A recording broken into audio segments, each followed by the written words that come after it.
বাংলাদেশে এবং বাংলাদেশের বাইরে পৃথিবীর বিভিন্ন প্রান্তে যে যেখান থেকে চ্যানেলে দেখছেন আপনাদের সকলকে সাদর আমন্ত্রণ তৃতীয় মাত্রা দেখবার জন্য। সাম্প্রতিক নানা বিষয় নিয়ে আলোচনার জন্য আমার সঙ্গে স্টুডিওতে রয়েছেন আমার বায়াবশ আছেন বাংলাদেশ জাতীয়তাবাদী দল বিএনপি দলীয় সাবেক সংসদ সদস্য সেলিম রেজা হাবিব এবং আমার ডানে রয়েছেন ব্যবসায়ী নেতা বারবিটার সাবেক মহাসচিব হাবিবুর রহমান। স্বাগত আপনাদের দুজনকে তৃতীয় মাত্রায়।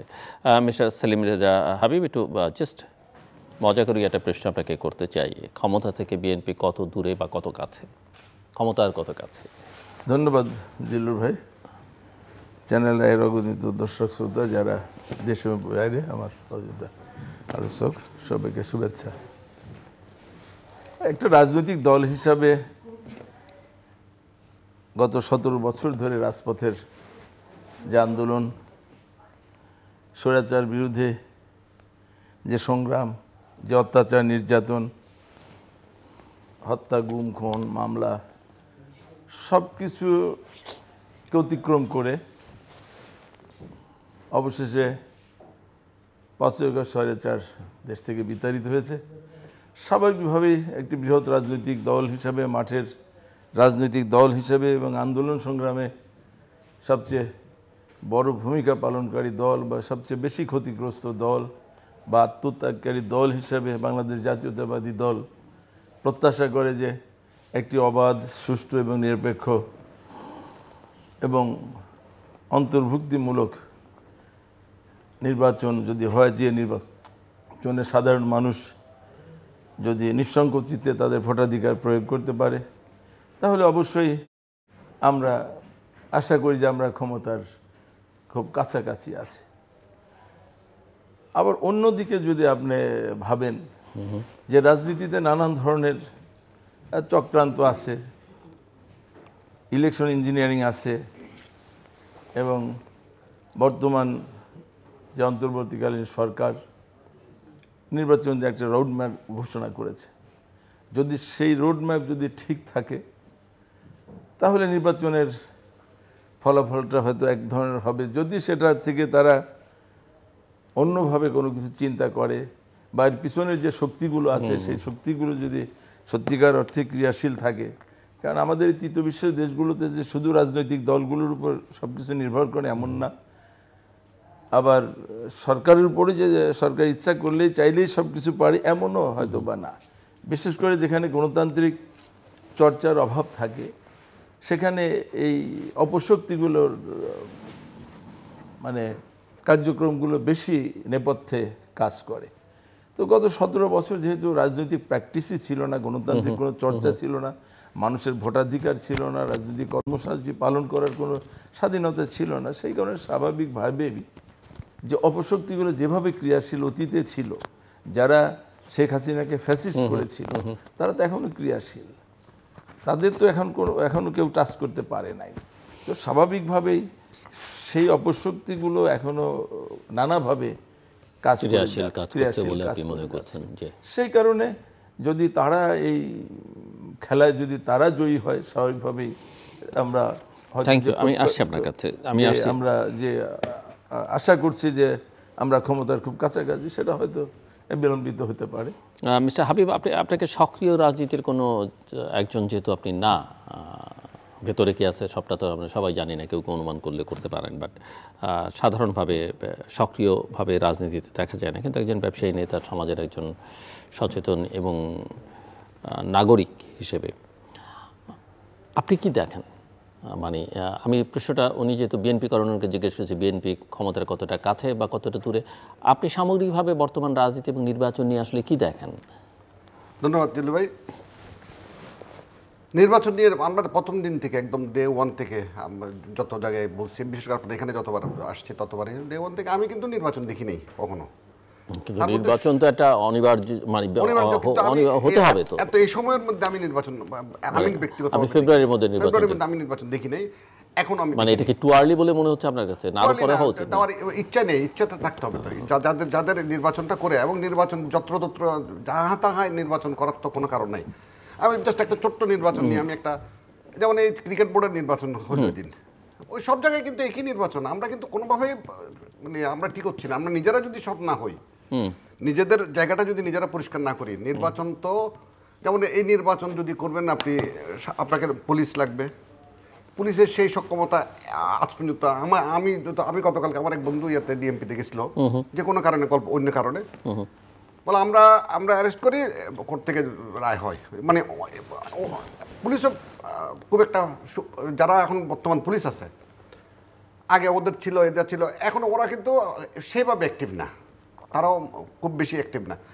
আলটিমেটলি যদি আপনার নির্বাচনটা যদি করতে হয়, পুলিশ প্রশাসন সব কিছু মিলাই আপনাকে নির্বাচনটা করতে। একদম ছোট্ট একটা উদাহরণ দিচ্ছি, চিটাগং চেম্বারের ইলেকশন হচ্ছে, সেখানেও ইলেকশনটা করতেছে মানে সরকারের আমলারা, বিভাগীয় কমিশনার, এই ওই জটিলতা যেটা সরকারি জটিলতা, যে জায়গাগুলা। আমরা আপিল বোর্ডে গেছি, ধরেন আপিল বোর্ডে গেছি, নর্মালি আপিল বোর্ডের নিয়ম হচ্ছে সবাই বসবেন, উনি আসবেন, এসে আমাদের সাথে সবার সাথে সাক্ষাৎকার করবেন, কার কী প্রবলেম সেটা বলে দিবেন এবং শেষ হবে। নো, কারণ আমাদেরকে লাইন ধরে এক একজনকে ওনার রুমে ঢুকতে হয়েছে। এই যে মানে প্র্যাকটিসগুলা, এই প্র্যাকটিস থেকে বের না হলে আমরা তো বের হচ্ছি না। এই ক্রিকেট বোর্ডে যে ইলেকশন হলো, একজনকে বাদ দিয়ে আবার আরেকজন ঢুকলো, এই ঢুকি। এখন আজকে বলা হচ্ছে যে নতুন সরকার আসলে বা বিএনপি যদি দায়িত্বে আসে, ক্ষমতায় আসে, এই বোর্ড থাকবে না। কেউ আবার এটা ইয়া করতেছে। এইভাবে তো এটা একটা দেশ চলতে পারে না। এবং আজকে অক্টোবরের মাঝামাঝি অলমোস্ট, ধরেন আপনি যদি নির্বাচনটা করতে হয়, আপনাকে তো একদম স্পেসিফিক গল্পটা বলতে হয়। আমি তফসিলের কথা বলতেছি না, I am not talking about তফসিল বা শিডিউল নিয়ে কোনো কথা বলতেছি না, বাট একটা বুঝে যায় না, এই যে চিটং মানে কত কিছু, এই তো এইভাবে লোক মেরে ফেলা। আমার এটা ইন্টারেস্টিং হচ্ছে, এটা আমার বাড়ি, ওই ব্রিজটা হচ্ছে আমার বাড়ির উপর, ওখানে গুলি করছে ইয়াতে, এই গাড়িতে। এটা তো অনেক দিন আগের কথা ছিল, মানে যেমন আমাদের 17 বছরের ওই অভিজ্ঞতা, একদম এইভাবে রাস্তার মধ্যে মারামারি করে খুন করে ফেলা, স্বৈরাচার মানে কি করছে। গত এক বছরে এখানে আপনাদের এই জায়গাটাতেই প্রায় 16 জন মারা গেছে, তার মধ্যে 12টি রাজনৈতিক হত্যাকাণ্ড। এক্স্যাক্টলি। আওয়ামী লীগের আমলেও কিন্তু এত নৃশংস হত্যাগুলো হয়নি। আমি আওয়ামী লীগের আমলে, আজকে একজন বলতেছিল যে আমাকে, যে আওয়ামী লীগ ছাড়া নির্বাচন করলে ওই শেষ পর্যন্ত এটাই কি হবে, প্লাস আওয়ামী লীগ ছাড়া নির্বাচন, যেটা বক্তব্য আওয়ামী লীগটা আপনি ব্যান করতে, যেটা যতটুকু করছেন, এটা কিন্তু এটা কোনো কিছুতেই কিছু হয়নি। আওয়ামী লীগ ছাড়া যদি নির্বাচন করে, আওয়ামী লীগের ভোট যে যত গল্প করুক, এখনও আওয়ামী লীগের ভোট 20% আছে, যে যেভাবে মাইনাস করুক। এবং যত দিন যাচ্ছে আওয়ামী লীগের, যেমন প্রথম দিন যদি বড় যেত, ভোটটা যদি 6 মাসের মধ্যে হইতো, আওয়ামী লীগের ভোট এটা ফ্লোটিং করতো। আমার যতদূর মনে হয় আওয়ামী লীগের ভোট আবার ব্যাক করছে, মানে আওয়ামী লীগের জায়গায় আমরা তো আগে তো এত খারাপ দেখিনি। তো সময়টা কিন্তু যত যাচ্ছে তত বেশি খারাপ হচ্ছে। এবং যারা সেটা তো ধরেন, আমি আপনার কথা বুঝতে পেরেছি যে আপনি বলছেন যে প্রথম 6 মাসের মধ্যে আওয়ামী লীগের তো 35% বা 25% ভোট, সেটা কমে টমে হয়তো 10-20-তে এসে দাঁড়িয়েছে। মানে আওয়ামী লীগের সমর্থকরা অনেক আওয়ামী লীগকে ভোট দিত না, কিন্তু এখন আওয়ামী লীগের সমর্থকরা ধীরে ধীরে ব্যাক টু দ্য প্যাভিলিয়ন, এইটা একটা চিত্র। কিন্তু আরেকটা চিত্র হচ্ছে যে ধরেন আওয়ামী লীগ ইলেকশন করতে পারছে না, বা 6 মাস আগেও পারতো না, বা এখনও পারবে না। যদি না পারে, তাহলে এই আওয়ামী লীগের সমর্থক এই ভোটারদের ভোট কার কাছে যাবে? বিএনপির কাছে, জামাতের কাছে, কার কাছে যাবে আসলে? আমি যদি ব্যক্তিগতভাবে যেটা মনে করি, আলটিমেটলি ওনার যদি স্ট্র্যাটেজি এটাই হয়, উনি তো বলে ফেলতেন। দেখছেন 17 বছরের, যেমন তারেক রহমানের, আপনাদের চেয়ারম্যানের বক্তব্য, মার্জিত উনি একটা জিনিস শিখছে, আমার খুব ভালো লাগছে, সেটা হচ্ছে কি জানেন, যেমন আগের যারা মানে রাষ্ট্রের প্রধান ছিলেন বা যারা ছিলেন, লাগামহীনভাবে বলতেন, উনি কিন্তু কালকে অনেক মার্জিত বলছেন, মানে রয়েছে বলা, এইটাই হচ্ছে সবচেয়ে জরুরি। আপনি একটা রাষ্ট্র চালাবেন, ভবিষ্যতে আপনি প্রধানমন্ত্রী হবেন, আপনাকে তো ওই জায়গাটাতে পৌঁছতে হবে, এবং উনি হি ডিড ইট, মানে একদম বিউটিফুলভাবে করছেন। তো আমি যেটা বলতেছিলাম, আওয়ামী লীগের, আমার প্রশ্ন ছিল তার ভোট, আওয়ামী লীগের রাজনীতি তো দেখছি কত 17 বছর, আমরা তো যে এই ভোটটা 6 মাস আগে হলো কোথায় যেত, এখন কোথায় 6 মাস আগে হলে বিএনপির কাছে যেত, আর এখন পুরোপুরি অন্য একটা ন্যারেটিভ তৈরি হচ্ছে। আমি যতটুকু এই ন্যারেটিভটাকে বাংলাদেশে তৃতীয় ওই মৌলবাদের উত্থান, এই গল্পটা যদি দিয়ে বহির্বিশ্বে আওয়ামী লীগের জন্য ওইটাই হচ্ছে এই মুহূর্তে হয়তো শ্রেয়, যে ওরা জামাতকে ভোটটা দিয়ে দিল। জামাত আসলে দেখেন, আমি না থাকলে জামাত উইল বি দা ক্ষমতায় আসে। আপনাদেরকে এতদিন বলছিলাম, আপনারা তোমার কথা মিথ্যা মনে করছিলেন, গল্প মনে করছিলেন, বাট আওয়ামী লীগের ন্যারেটিভটা অলমোস্ট লাইক দ্যাট, এটাই হবে আলটিমেট। জামাত যদি ভোটটা পাই যায়, ওই যেসব এরিয়া আওয়ামী লীগের একদম সলিড আওয়ামী লীগের, ওইখানে যদি জামাতের একটা লোক দাঁড়ায় যায়, জামাতের ভোট আছে, কিছু ফ্লোটিং ভোট আছে, জামাতের মুসলমান তো কিছু আছে, অন্য মুসলমান বাংলাদেশে আছে, এটা অস্বীকার করতে লাভ নেই। হুজুর দেখলে আরেকটা অনেকে বলে থাকেন যে ফ্লোটিং ভোটারের কথা আপনি বলছেন, যে তরুণ ভোটারদের মাইন্ডসেট, মনটা আসলে আওয়ামী লীগ যেমন বিতৃষ্ণ করে দিয়েছিল, বিএনপি ঠিক জয় করতে পেরেছে বলে মনে হয় না। আর জামাতের তো বিভ্রান্ত করবার একটা বিভ্রান্ত করছে। এবং নারী ভোটার যারা 49% শতকরা ভোটার হিসেবে, তারাও তাদেরও মাইন্ডসেট বোঝা খুব কঠিন বলে অনেকে মনে করেন। এক্স্যাক্টলি এটাই বলতেছি, বিশেষ করে তরুণ ভোটার যারা, তরুণরা বিএনপি আওয়ামী লীগ কারো ভোট দিতে রাজি নেই তারা। এবং আমরা এই যে ইলেকশন, তারা কি মানে তরুণরা সব কি ওই আপনার ভাষায় ফান্ডামেন্টালিস্ট, মৌলবাদী, বা কারো ভাষায় এক্সট্রিমিস্ট বা জামাতের দিকে যাবে? জামাতের দিকে কই যাবে? আমি তো ছেলেটা তো ভালো, লোকটা তো ভালো, সরি সে দুইজন দাঁড়াবে। 1971 আমাদের মহান মুক্তিযুদ্ধ, তার আমাদের এগুলো আমরা নিজেরা এগুলোকে সব ডুবাই গেছি। আওয়ামী লীগ করে গেছে দলবাজি করতে গিয়ে, এটাতে বঙ্গবন্ধুরে বানাইছে দলের বঙ্গবন্ধু, এগুলো করতে গিয়ে সব কিছু গলায় ফেলছি এবং রাজনীতিটাকে একদম দূষিত বানাই ফেলছি আমরা। তার মধ্যে বিএনপি তারেক রহমান, আমি এখন আশা করি তারেক রহমান আসলে হয়তো চেঞ্জ আসতে পারে। স্টিল দে আর ডুইং, মানে যেগুলো করতে সেগুলো করার দরকার ছিল না। তারা দায়িত্বটা নেক, ক্ষমতাটা নেক। দেখছি তো 17 বছরের মানে যেটা ওনার যেগুলো করছেন, এইগুলো যদি আবার কেউ করতে যায়, এবং দখলবাজি, চাঁদাবাজি তো দরকার ছিল না, মানে বিশেষ করে বিএনপির। এবং আলটিমেটলি যারা এই ন্যারেটিভটা দাঁড় করাইতে পারছে, সেটা জামাত হোক আর এনসিবিরা হোক, ফলাফেন্ডা হোক, যাইতেই হোক, ওরা কিন্তু একটা ন্যারেটিভ বাংলাদেশের মানুষের মাথায় ঢুকে দিতে পারছে। আমরা যারা সাধারণ মানুষ, যেটা বলছেন আপনি, আমাদের মাথায় ঢুকে দিচ্ছে বিএনপি আসলো মুদ্রার রিপিট আর রিপিট। এই জায়গাটা থেকে বিএনপিকে বেরোতে হবে। সো মিস্টার সেলিম রেজা হাবিব, যে কনভারসেশন আমাদের দুজনের, এটাকে মাথায় রেখে আপনার টেক কি আসলে? কারণ এই আলোচনা এখন আছে, ধরেন বিভিন্ন সার্ভে হচ্ছে সাম্প্রতিককালে, মানে খুবই সারপ্রাইজিংলি দেখা যাচ্ছে সার্ভে রিপোর্টগুলো বলছে, এখন সেটার মেথোডোলজি নিয়ে আপনি প্রশ্ন তুলতে পারেন, সেটা মোটিভেটেড কিনা, টার্গেটেড কিনা, সেটা আপনি বলতে পারেন, কিন্তু সবগুলো সার্ভের একটাই ফলাফল যেটা দেখা যায়, সেটা হচ্ছে বিএনপির ঘাড়ের উপরে জামাত নিঃশ্বাস ফেলছে। আমরা যদি পলিটিক্সের বাইরেও দেশি বিদেশি স্টেক হোল্ডারদের সঙ্গে নানা কনভারসেশনে যেটা বোঝা যায়, বা সবারই একটা ভাব হচ্ছে যে why not Jamaat, let's try with them. এবং আমরা ডাকসু, দেশের সর্বোচ্চ বিদ্যাপীঠ, জাহাঙ্গীরনগরের মতো একটা সবচেয়ে প্রগতিশীল ইউনিভার্সিটির ফলাফল দেখলাম। আপনি এখানে ম্যানিপুলেশনের কথা বলতে পারেন, মানে ব্যালট পেপার নিয়ে প্রশ্ন তুলতে পারেন, কিন্তু দিন শেষে এটা আবার মানতেই হবে যে দিন শেষের ফলাফলটা আসলে এরকমই হতো, এদিক সেদিক যাই হোক। আপনি সামনে যে ইউনিভার্সিটিগুলো, রাকসুতে, চাকসুতে নির্বাচনের আগেই তো সবার মধ্যে একটা মোর দেন 100% নিশ্চিত যে ফলাফল তারাই মানে আমি বুঝতে চাই যে বিএনপির একজন নেতা হিসেবে, একজন জনপ্রতিনিধি, প্রাক্তন জনপ্রতিনিধি হিসেবে বিএনপি কি এগুলো কনসিডারেশনের মধ্যে নিচ্ছে কিনা, বা যেটা উনি বলছেন যে ক্ষমতায় এসে এটা করতো, যদিও ক্ষমতায় এসে এটা করা উচিত না। দ্বিতীয়ত কথা হচ্ছে, যারা করেছেন তারা হয়তো মনে করেছেন ক্ষমতায় আসলে তারেক রহমান যদি প্রধানমন্ত্রী হন, তিনি হয়তো এগুলো অ্যালাউ করবেন না, যা পারি এই অন্তর্বর্তী সময়ের সুযোগই আমরা করে ফেলি।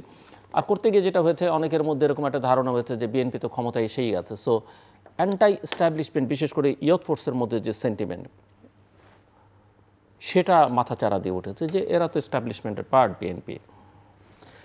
আমি ভাইয়ের একটা কথা দিয়ে আমি শুরু করি, যে পারসেপশনটা হচ্ছে যে সমাজকে নিয়ন্ত্রণ করে রাজনীতিবিদরা, শুধু না, রাজনীতিবিদরা পলিসি মেকার, আর সমাজ রাষ্ট্রকে মোটামুটি ডমিনেট করে বা নিয়ন্ত্রণ প্রশাসন।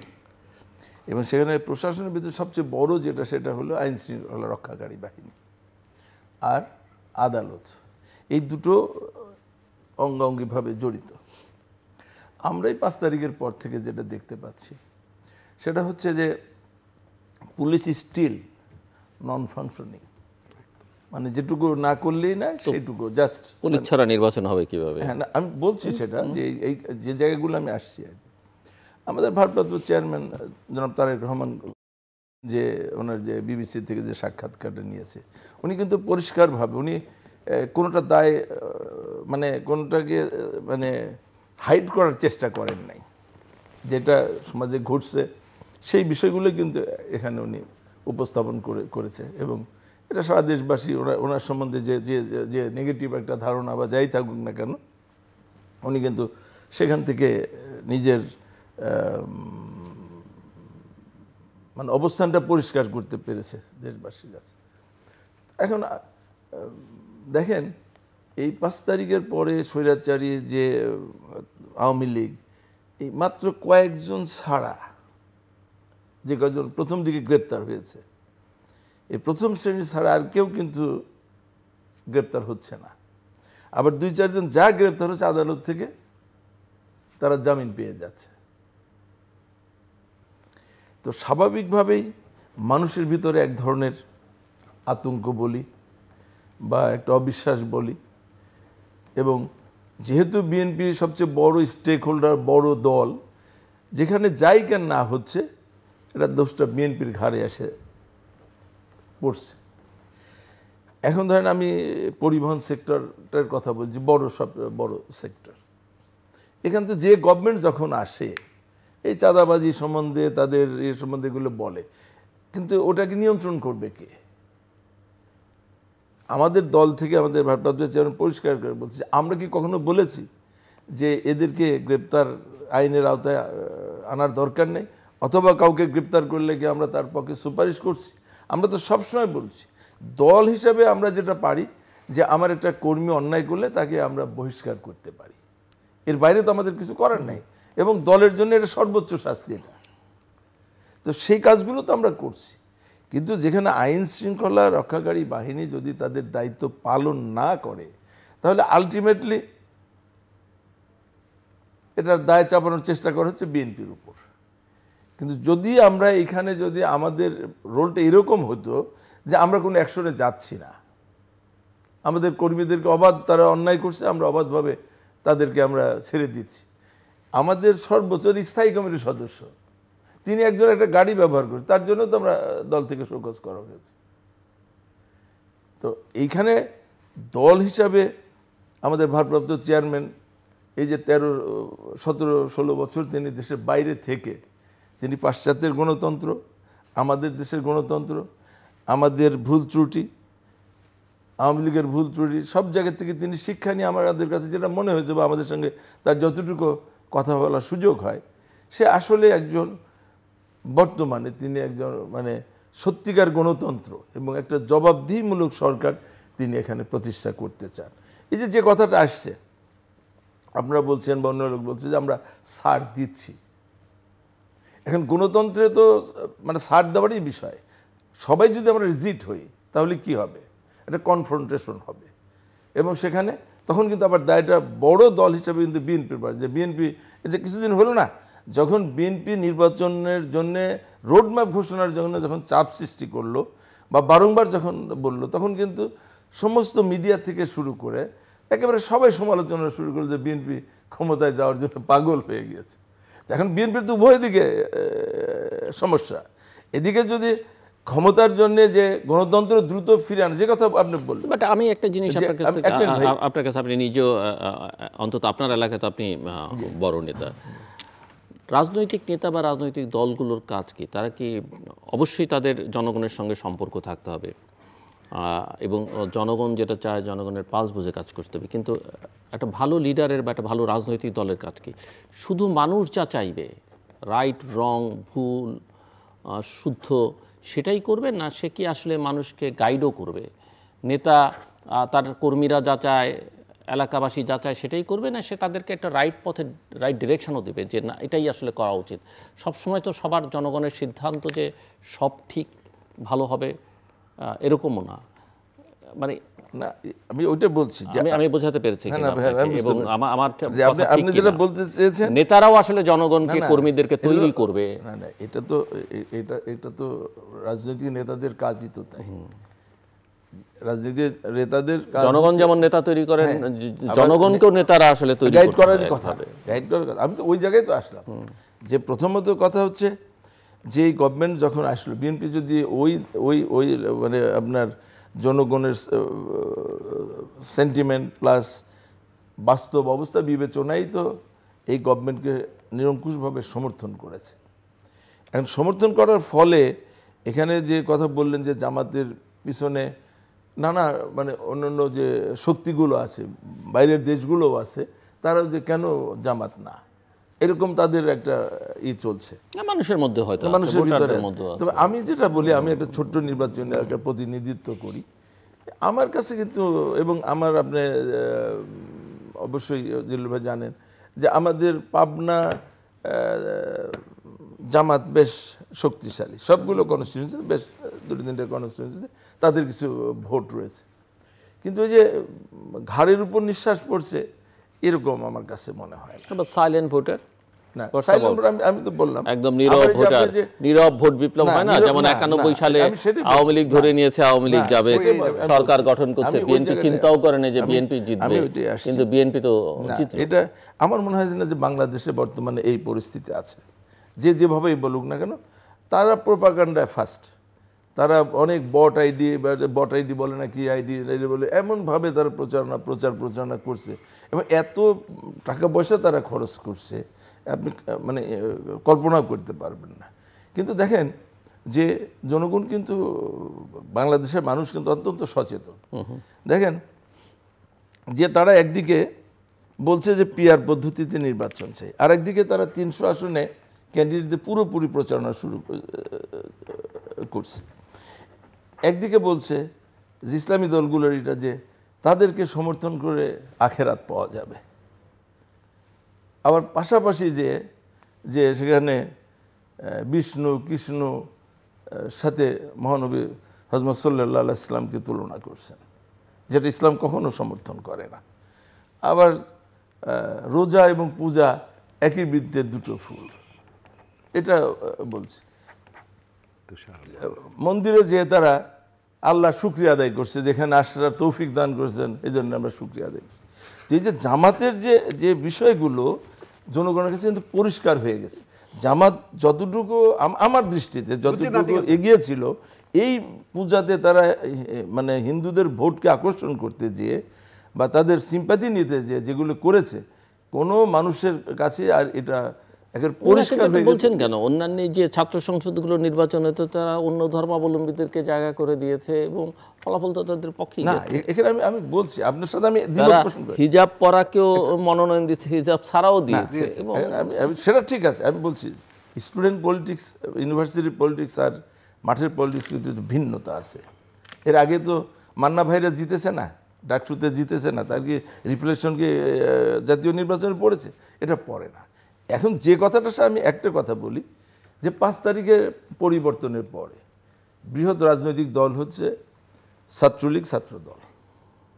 ছাত্রলীগ ফাংশনিং ছিল, ছাত্রদল চাপের মধ্যে ছিল, কিন্তু ছাত্রদল একমাত্র মোকাবেলা করার মতো গত 16 বছর ছাত্রদলই একমাত্র ছাত্রলীগকে মোকাবেলা করেছে যতটুকু সম্ভব।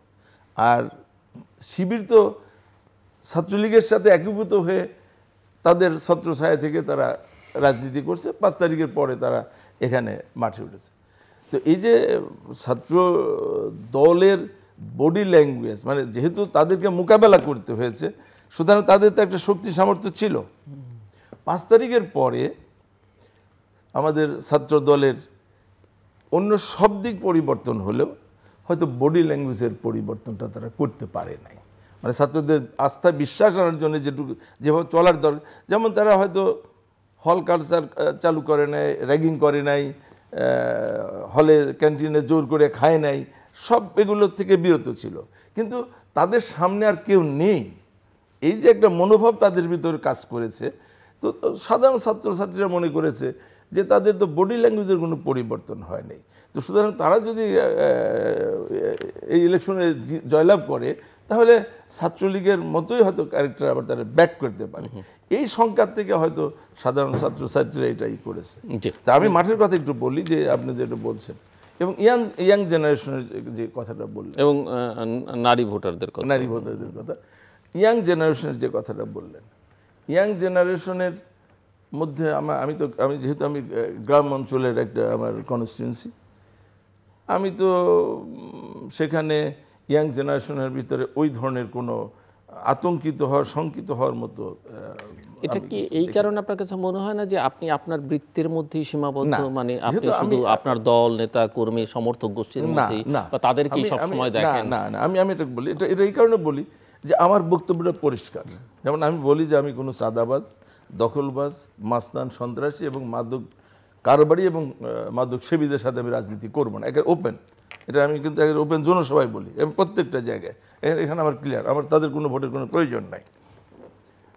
যে কারণে আমি দেখি যে ইয়াং জেনারেশনটা, এটা বোঝা যায় তো, আমি একটা বৃত্তের মধ্যে আছি। ধরেন আপনার এখানে আমি গেট দিয়ে যে আপনি দেখলেন যে আপনি ওখানে আসছি, এখানে 2-3টা ছেলে এখানে চাকরি করে, তো ইয়াং, তারা আমার কাছে এগিয়ে আসছে। তো আমার যদি এটা যদি না থাকতো, ওই অ্যাকসেপ্টেন্স বলেন, আর যদি তাদের যদি ওই ধরনের কোনো আমার তাদের কাছে আসতো না। সুতরাং আমি যেটা দেখি গ্রাম অঞ্চলে এবং মহিলাদের, আমি আসার 2 দিন আগে, 3 দিন আগে একটা মহিলাদের একটা সমাবেশ করেছি, প্রায় মানে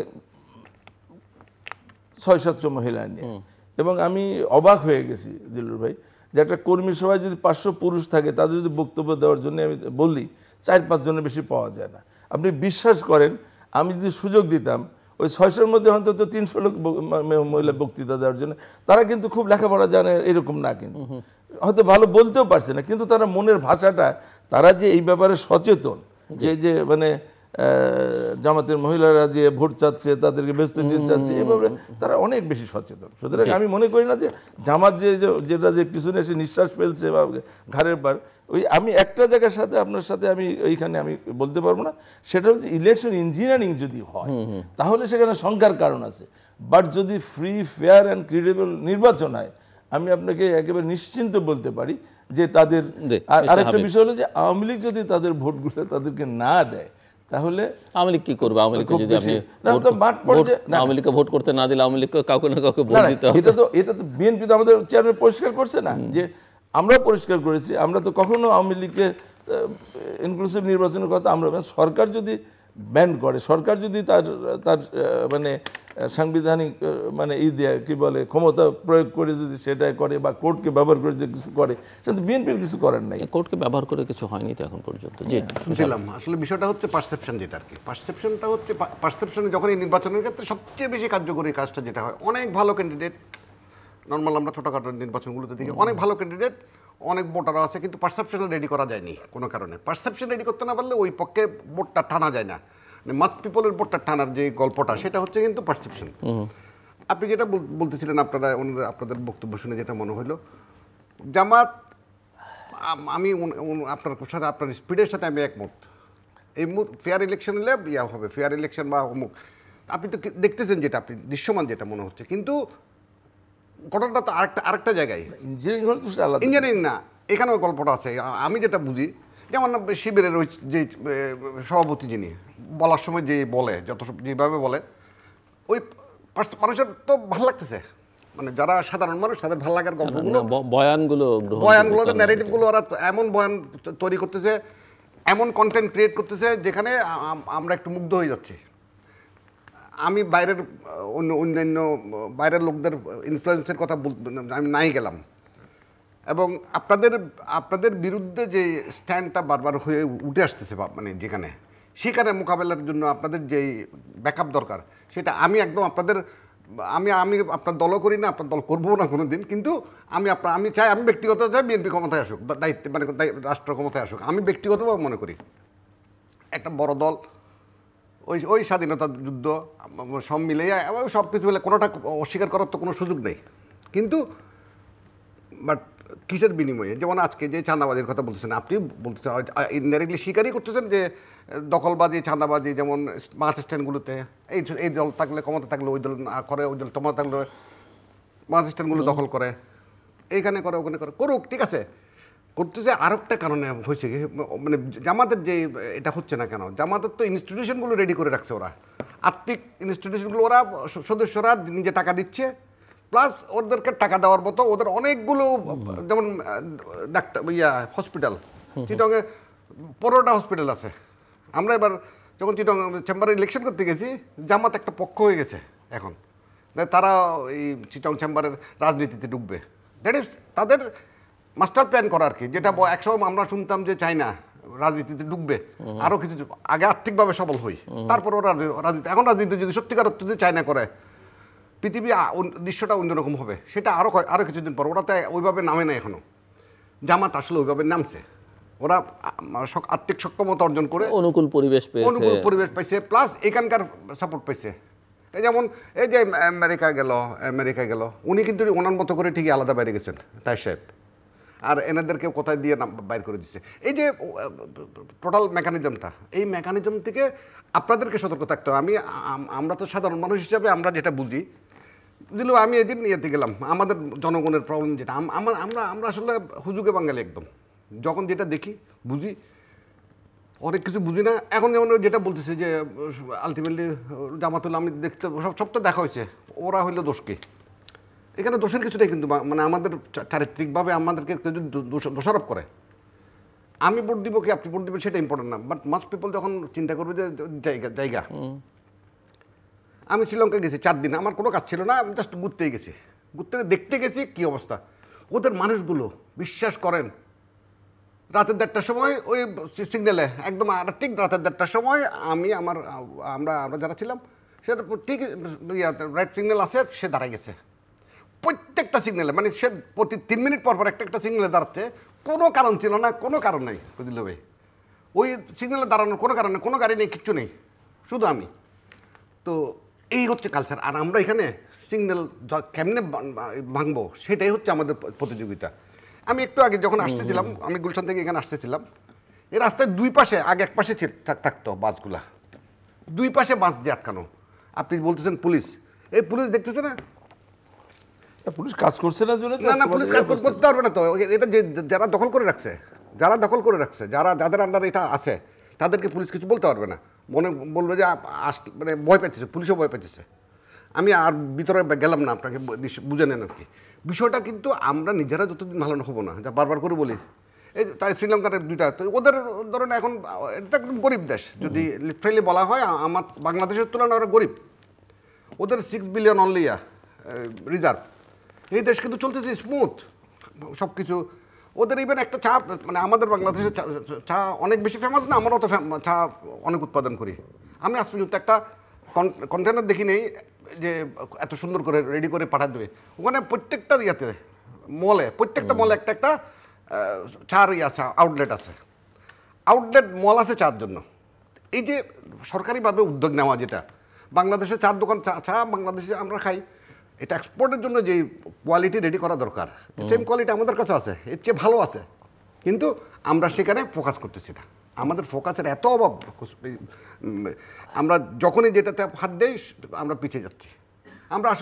আমরা প্রথম থেকে ওনার সাথে প্রতিদিন একটা কাজ করলে হয়তো আপনি, মানে আপনার ঘন্টা, যেটা এই যে শ্রমঘণ্টা, দিনে 8 ঘন্টা 10 ঘন্টা যতটুকু কাজ করি, এই যে ট্রাফিকের জন্য আধা ঘন্টা 1 ঘন্টা, আমি 1 ঘন্টায় বললাম, 1 ঘন্টা যে দেরি হচ্ছে, এই যে শ্রম আওয়ার যেটা, কত টাকা, এটা অনেক টাকা, বিশাল পরিমাণ টাকা। এই একটা জায়গায় কনসেন্ট্রেট করলে অনেক কিছু হয়ে যেত, আমরা কিন্তু কোনো কিছুই করলাম না।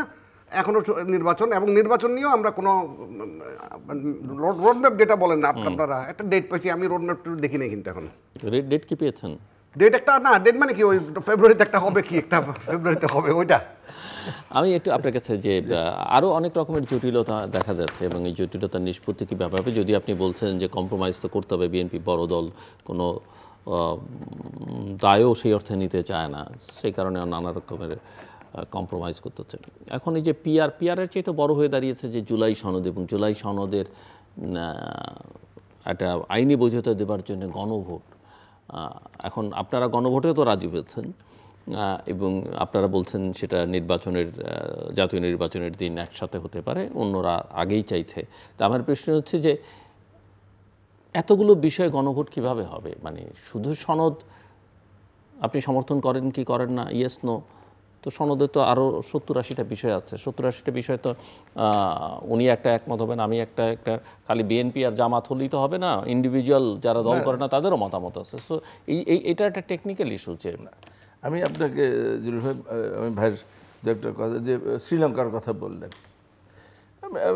একই সমসাময়িক সময়ের মধ্যে শ্রীলঙ্কা এবং নেপালে বাংলাদেশের মতো কিন্তু ওখানে একটা অভ্যুত্থান হয়েছে, এবং দুটো সরকারি আগে পরে আগে পরে দেখেন তারা কিন্তু এই সংস্কার করে কেউ কিন্তু চিৎকার করছে না, তারা কিন্তু তাদের লাইনে চলে গেছে এবং নির্বাচন বা যেভাবে জনগণ যেটা চাচ্ছে সেটা সেইভাবে করছে। কিন্তু এখানে এই গভর্নমেন্ট আসার পরে 6, 7টা, 8টা, 10টা নারী কমিশনের কোনো প্রয়োজন ছিল কিনা, ধরেন যে এই সমস্ত কমিশন, অনেকগুলো কমিশন করেছে। এবং এখন যে যত সমস্যা, কিন্তু আমার কাছে যেটা মনে হয় ব্যক্তিগতভাবে, সেটা হচ্ছে যে এই কমিশনগুলোই বরঞ্চ আরও অনেক সমস্যার সৃষ্টি করছে, যেগুলো ছিল না সেগুলো তারা নানানভাবে 1 বছর ধরে কি আলোচনা হবে। প্রথমে কথা তো এরকম ছিল যে এই কমিশনগুলো কিছু সুপারিশ করবে, সেই সমস্ত সুপারিশ সব দল যে কয়টা বিষয় একমত হবে সেইগুলো ইমপ্লিমেন্ট করে এটা নির্বাচনে যাবে, বাদ বাকিগুলো নেক্সট গভর্নমেন্ট যে আসবে তারা করবে। কিন্তু তারা কি সেটা করছে? এখন রাজনৈতিক দলগুলোর উপর চাপিয়ে দিচ্ছে, এটা মানতে হবে। এই মানতে পিয়ার কি কখনো ছিল? আলোচনার ভিতরে পিয়ার ছিল না, এখন পিয়ার নিয়ে আসলো। আচ্ছা, পিয়ার আনার পরে পিয়ারটা কি? আপনি যে পিয়ারের কথা বলছেন, জামাত ইসলাম বলছে যে পিয়ার হলে এই কি বলে কেনা বেচা কমে যাবে, হ্যান ত্যান। কিন্তু আপনি বলেন তো যে জামাত 10% বা 15% বা 20% ভোট পেলে, কথার কথা বলছি আর কি, তো 20% ভোট পেলে তারা 3 কোটি 60টা সিট পাবে। এ ভাই বললেন যে জামাত সব দিক দেখেন আর্থিকভাবে অত্যন্ত শক্তিশালী, তো যাদের ব্যবসায়ী দলই শক্তিশালী, সেখানে ব্যক্তিগতভাবে যারা আছে তারাও তো অনেক শক্তিশালী। তো এই 60 জন আউট অফ 300, এই 60টা সিট কেনার জন্য তো সবাই চেষ্টা করবে। তারা কি ফেরেশতা? সে কি চাবে না যে আমি সংসদ সদস্য হই? না, চাচ্ছে না। হ্যাঁ, দুইটা একই এই দিন একটা টক শোতে দুজনকে জিজ্ঞেস করা হয়েছে, আমি কারোর নাম বলতেছি না, বলুক। ওই লোক বলছে আমার না ভাই, এখন যে আমাকে না স্পিড না, আমাকে যদি এই কথা বলেন যে দেখেন জামাত যদি তাদের ওই নীতি নৈতিকতার জায়গায় যদি থাকতো, তাহলে পূজায় যে আল্লাহ শুকরিয়া আদায় করে কি? এটা তো আমি বলছি যে তারা ক্ষমতায় যাওয়ার জন্য তারা একটা পাগল হয়ে গেছে, এবং তাদের যে স্ট্রেংথ, সেই স্ট্রেংথে তারা যে স্বপ্ন দেখছে, আমরা গভর্নমেন্ট ফর্ম করছি, আমরা আগামী দিনে সরকার গঠন করব, এটা লজিক্যাল হইতে হবে। তো আপনি বললেই তো হবে না। এই যে বিগত বছরগুলোতে না, কিন্তু একেবারেই কিছু নাই পৃথিবীর অনেক ভালো নির্বাচনে তো অনেক দেশেই অনেক দল নতুন শক্তির উদ্ভব ঘটে, উদয় যে হয় না তা তো না। না, সেটা হয়, সেটা হচ্ছে যে নীরব, মানে যারা প্লেয়ার তারা বুঝতে পারে না, কিন্তু ভোটাররা তো আসলে অনেক। আমি যেটা বলছি আর কি, যে আপনি যে কথা বললেন যে পিয়ার, আপনি বা গণভোটের কথা বললেন, যে এই জুলাই সনদ যখন সব দল একমত হয়েছে, যখন স্বাক্ষরের প্রশ্ন আসছে, তখন কিন্তু আবার নতুন শর্ত জামাত আবার, মানে প্রত্যেকটা ব্যাপারে কিন্তু জামাত কিন্তু একবার তারা ডিক্টেট করছে। এখন আসছে যে তাদের নভেম্বর ডিসেম্বরে ভোট দিতে হবে। আচ্ছা ঠিক আছে, নভেম্বর ডিসেম্বরে যদি একটা শুধু গণভোটের জন্য, শুধু এই জুলাই সনদের জন্য একটা ভোট হয়, তাহলে এই যে একটা নির্বাচন করতে 1000 কোটি টাকা খরচ হয়, এটা কেন করতে হবে? আবার আপনি একসঙ্গে যে দিলেন, যে আপনি যে বললেন, এতগুলো জনগণ কিভাবে বুঝবে কি? আমাদের দেশের জনগণকে ওই পর্যায়ে ভাই বললেন যে শ্রীলঙ্কা যে জায়গায় গিয়েছে, আমাদেরকে ওই জায়গায় যাওয়ার কোনো, মানে আমাদের যে মানসিকতা, আমরা যে গত 15-16 বছর বা 20 বছর বা যত লাস্ট 53 ইয়ার্সই বলি, আমরা কি নিজেদেরকে ওইভাবে আমরা পেরেছি? আমরা কিন্তু মুখে অনেকেই নীতি কথা বলি, কিন্তু আমি নিজেই কিন্তু আবার সেটা মানি না। এটা হচ্ছে আমাদের মানে নিজের ব্যক্তিগত বাঙালির একটা চরিত্র কিনা জানি না। তো আমাদের তো চেষ্টা করতে হবে, এত বছর পরে, এত রক্তক্ষয়ের পরে যখন একটা সুযোগ এসেছে, তখন সেই সুযোগটা সবারই কাজে লাগানো উচিত, যে আমরা একটা ভালো পরিবেশে। কিন্তু আমাদের শুরু থেকে বললাম যে আবার কনস্পিরেসি শুরু হয়েছে, এখান থেকে আপনি কি অর্জন করবেন? আমি ভালো কিছু চাইবো, সেখানে আমার দোষ যে আপনি কেন এত ছাড় দিচ্ছেন। আমি চাপ প্রয়োগ করবো, সেখানে আপনি ক্ষমতায় যাওয়ার জন্য পাগল হয়ে গেছেন। তাহলে আমাদের ভারপ্রাপ্ত চেয়ারম্যান তো পরিষ্কার করেছে যে যারা দুষ্কৃতিকারী, যারা চাঁদাবাজ, তাদের গ্রেপ্তার করুন। আমরা দল থেকে যদি বলি তাহলে হবে। আমি নিজের দেখা যে চাঁদাবাজি করে বাস মালিকরা, আপনি দেখবেন, আপনি দিল্লু ভাই, যে এক জেলা থেকে আরেক জেলা, গাবতলী থেকে যখন একটা বাস ছাড়ে, সমস্যা হচ্ছে সেখানে তো আপনাদের কন্ট্রোল আছে, আপনাদের কোনো না কন্ট্রোল, মানে আমি বলছি এটা বাস মালিককে শুধু বিএনপির, ওদের নিয়মই হচ্ছে গাবতলীতে বাস চালিয়ে দেবে একটু আগায় যে আওয়ামী লীগ থাকলে ক্ষমতার কাছাকাছি বা ক্ষমতা থাকলে আওয়ামী লীগের প্রভাব বাড়ে, আপনারা থাকলে আপনারা লোকে তো বলে যে আপনারা ভাগাভাগি করে মালিকদের তো কোন ভাই পরিবহন মালিক শ্রমিকদের আপনারাই নিয়ন্ত্রণ করেন। না এটা মানে ধরেন এই জায়গায় আওয়ামী লীগ, বিএনপি, জাতীয় পার্টি, জামাত কেউ নেই, সব সমান।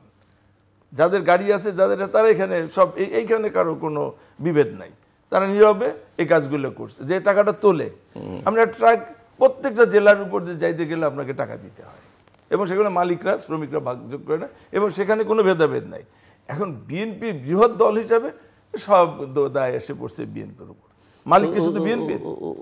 ওই যে যারা এগুলো করে, এই অপকর্ম করে, তাদেরকে দল থেকে বের করে দেন, তারপরে দেখা যায় কি হয়। দেখা যাক, মানে আপনার দলের পরিচয় ছাড়া, ক্ষমতা সরকারের পরিচয় ছাড়া কার কি শক্তি বাংলাদেশে আছে, আমরা যে দল থেকে আশ্রয় প্রশ্রয় না দিলে কি, এই যে দল থেকে আমরা 7,000 7,500 বহিষ্কার করছি। না আপনারা তো, আমি বলছি যে বড় বড় বিগ শটদের, মানে চুনোপুটি নিয়ে কাজ করলে হবে না তো, রুই কাতলা নিয়ে কাজ করতে হবে, তাহলে বোঝা যাবে। বিগ শটরা তো সবসময় পর্দার অন্তরালে থাকে। যে আপনি পর্দার অন্তরালে বলছেন বটে, সবাই জানে তো, কে কাটটা না জানে না, সেটা মালিকরা যারা আছেন, তো একটা কথা বললাম যে এখানে মালিকদের তো বুঝে। হ্যাঁ, এখন উনি কি করছে, ওনার এলাকায় জানে, আপনি কি করছেন লোকজন সবাই জানে। ওই কথাই বলছি যে মালিক তো মুখে যত বড় কথাই বলি না কেন, মালিক সব দলেরই আছে। শুধু প্রপাগান্ডা দিয়ে, শুধু মিথ্যা কথা বলে যদি বিএনপির বিরুদ্ধে প্রপাগান্ডা হইতো, এটা প্রপাগান্ডা না, আমি তো এটাকে অস্বীকার করছি, আমি তো নিজে অন করছি যে, কিন্তু এটার সঙ্গে সব দলের সব জড়িত, এটার সাথে কোনো নাই। তো যাই হোক, আমি যেটা বলছি যে পিয়ারের কথা, এই যে আমাদের যে নির্বাচনটা, এই নির্বাচনটা পিয়ার, এখন আমরা যদি না হয় জুলাই সনদ মানে স্বাক্ষর করব না। এখন আমরা যেটা যে রিজিট হয়ে যে না আমরা এটা চাই, তখন তো আবার উল্টো আমাদের সমালোচনা হবে যে আমরা বড় দল হিসাবে আমরা কোনো ছাড় দিতে চাচ্ছি না। তো এখন বিষয়টা হলো যে বিএনপির জন্য, যে বিএনপি তার অবস্থান আমাদের ভারপ্রাপ্ত চেয়ারম্যান পরিষ্কার করেছে যে কোনো চাঁদাবাজদের সাথে আমাদের কোনো সম্পর্ক নাই, দখলবাজদের সাথে কোনো সম্পর্ক নেই। আপনি দেখেন যে 5 তারিখের পরে 6 তারিখে আমাদের ভারপ্রাপ্ত চেয়ারম্যান বলছে বিজিতরা বিজয়ীদের কাছে নিরাপদ থাকতে চায়। কোনো আওয়ামী লীগের বাড়িতে হামলা, মামলা, ভাঙচুর, গ্রেপ্তার, মাঠ পর্যায়ে দেখেন বিচ্ছিন্ন দু একটা ঘটনা, সেটা ডিফারেন্ট থিং। কিন্তু যেখানে আওয়ামী লীগের নেতারা বলেছে যে বিএনপি ক্ষমতায় আসলে একদিনে কেউ বলছে 10 লাখ, কেউ বলে 5 লাখ, কেউ বলছে 3 লাখ, আসেন নাই তো, ক্ষমতায় আসলে দেখা যাবে। বেনিফিশিয়ারি তো আমরা, ওইটার তো উল্টা গল্প আছে, এটাও তো নেগোসিয়েশন বলতেছে। সুতরাং না আমরা বেনিফিশিয়ারি, আমি বলছি যে আমরা বলি আসলে আমি আসছি আপনার কাছে, আমরা একটু শেষের দিকে চলে আসছি। জি প্লিজ। কিন্তু আসলে বিষয়টা হচ্ছে ওই অল টুগেদার আমাদের দেশের থেকে আসলে, এই যেমন আমি একটু অন্য প্রসঙ্গে বলি, টাকা পাচার যেটা আমাদের, যে আলটিমেটলি শ্রীলঙ্কাতে আবার ব্যাক করে ওরা দাঁড়াতে পারতেছে, হয়তো পারবেও, পেরে গেছেও। ওদের মানুষগুলো তো ওই মানুষগুলো করাপ্টেড না, আমরা নিজেরাই করাপ্টেড। আমরা যেমন প্রত্যেকের স্বপ্ন থাকে, আমি আজকে একটা লিস্ট দেখতেছিলাম, সব সচিবদের ইয়াতে এই বেগমপাড়ায় বাড়ি আছে। ওনাদের যে পরিমাণ মানে বেতন ভাতা, যেভাবে টাকা পাঠানোর কোনো সিস্টেমই তো নাই। এখন টাকা যারা ব্যবসায়ীরা, বারবার করে বলি, ব্যবসায়ীদের হাতে টাকা থাকলে আলটিমেটলি দেশে থাকবে, কিন্তু টাকা অব্যবসায়ী বা এই যে যাদের কাছে যে কত 17 বছরের আওয়ামী লীগের মূল প্রবলেমটা হয়েছে টাকা। কিন্তু আওয়ামী লীগ দুঃশাসনের চেয়েও সবচেয়ে বেশি ঝামেলাটা করছে আর্থিক খাতে। এই টাকাগুলো যে পাচার করে দেশকে একটা কোকলার মধ্যে ফেলে দিচ্ছে। যে আমরা এক্সপ্রেসওয়ে এখনও বলি, প্রতিদিন বলতেছি, এক্সপ্রেসওয়েতে যখনই যেত fine, it was very fantastic জিনিস, এটা ভালো জিনিস হয়েছিল। কিন্তু কত টাকার বিনিময়ে আমরা, উনি আমাকে একদিন ওনার টক শোতে ওখানে স্টপ করে দিয়েছিলেন। আসলে তো টাকাটা ওরা ওই প্রজেক্ট করে টাকাটা নিয়ে গেছে। টাকাটা যদি বাংলাদেশে থাকতো আমাদের কোনো দুঃখ ছিল না। এখনও যেটা শুনতেছি বর্তমানেও এখনও টাকা নাকি পাচার হয়, এখনও নাকি বেগমপাড়ায় বাড়ি কিনা হয়, আজকেও বেগমপাড়ায় বাড়ি। আর বাইরে টাকাটা নিয়ে যদি হয় বাংলাদেশে, এখানে ইনভেস্ট করো, এখানে বাংলাদেশের আর্থিক খাতটাকে চালু রাখো। মানি সার্কুলেশন না থাকলে আলটিমেটলি কিন্তু আমরা খুব ঝামেলায় পড়ে যাবো, এবং সেটা হচ্ছে। কিন্তু ব্যবসা বাণিজ্যের ক্ষেত্রে অসম্ভব খারাপ অবস্থা। তার মধ্যে চিটং বন্দরের যেটা 41% যেটা বৃদ্ধি, এটা নিয়ে আজ 15 তারিখ থেকে আবার স্থগিত রাখছিল। 41%-এর সাথে আরও প্রত্যেকটা শিপিং এজেন্ট, প্রত্যেকটা সিএনএফ এজেন্ট সবাই এটার সাথে সাথে একটা যুক্ত করছে টাকা। এটা ইজ অলমোস্ট 60% হয়ে যাবে।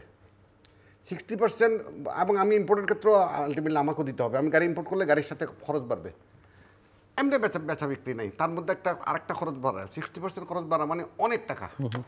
আমি বারবার করে বলতেছিলাম এটা তো ডলারের হিসাবটা, হয়তো ডলারেই কিন্তু অলরেডি 30-40% ইনক্রিজ করে গেছে। 80 টাকার ডলার 125 টাকা হয়েছে জিল্লু ভাই, সেটাকে হুট করে এত বাড়ানোর দরকার ছিল না। এটা তারপর আমি বাই দিস খবর নিলাম, এখানেও একটা গল্প আছে। গল্পটা হচ্ছে এরকম যে ওইটা প্রেশার আছে, যাদেরকে দেওয়া হচ্ছে তারা বলছে যে আমরা এই লাভে আমরা আসবো না, আমাদেরকে বেশি লাভ করতে হবে। এখন আরেকটা দলকে আরেকটা জায়গাতে একটা গোষ্ঠীকে যদি আপনি আবার সন্তুষ্ট করতে গিয়ে যদি আমার দেশের লোকের উপরে, বন্দর কিন্তু একদম স্বচ্ছ জানেন, বন্দর কিন্তু অনেক দিন থেকে অনেক বড় ফান্ড আছে বন্দরের, নিজস্ব ফান্ড, খরচের তুলনায় ওদের অনেক বেশি জমে। তারপরে এই বৃদ্ধি, এই মুহূর্তে আমাদের তো এই সরকারের এই বিশেষ করে ডক্টর ইউনূসের মানে ওনার কাছে আমাদের প্রত্যাশার জায়গাগুলোতে আস্তে আস্তে নিচে নামতেছে। চট্টগ্রাম বন্দর ডিপি ওয়ার্ল্ডকে দেন, কারে দিবেন, হ্যাঁ ইটস গুড, আপনার এটা বাড়ানোর দরকার নেই তো, খুব ভালো হবে হয়তো এক সময় যে খুব ভালো হবে এটা, ডুবাইটা ওরা করে তো। কিন্তু আপনি আমাকে কেন প্রেশার করতে হচ্ছে? এই জায়গাগুলো আমাদের অনেক বেশি বিবেচনা নিতে হবে। এটা 15 তারিখ থেকে মানে শুরু হয়ে যাবে, এগুলো সরকারের বিবেচনা করা উচিত। বিশেষ করে চিটংয়ের উপরে এই মুহূর্তে কোনো রকম ঝামেলা করা উচিত না, নাম্বার 1। আরেকটা চিটং যেমন এর মধ্যে যেমন আসলে তো নির্বাচিত হইতে হয় না, যেমন আমাদের ইয়া হইলো এই ক্রিকেট মনোরেলের সব কিছু প্রস্তাবনা রেডি করে হয়ে গেছে, কে করছে না করছে বড় কথা না, বাট ওই মেয়রের তত্ত্বাবধানে আগাচ্ছে ঘটনাটা।